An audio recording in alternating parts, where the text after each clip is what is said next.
No? Pero I think i-embrace na to tanang failures, embrace na to tanang mga losses na to.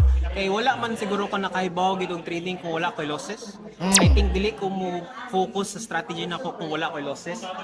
Murag mao ang turning point sa ako ang trading kuan ba, trading life ba.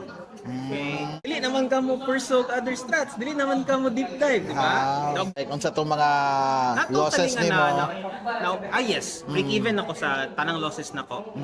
Big Pero gains pa. nabawi na ko siya. So, lesson number 1, wag crypto. They say don't go all in on crypto. Balance mo yun, 50% sa crypto assets. Oo, di ba? pwede din. Para hindi ka mawarsak. So, Pero- I think mo tong pinaka, learnings dito na need to have losses. Oo, of course.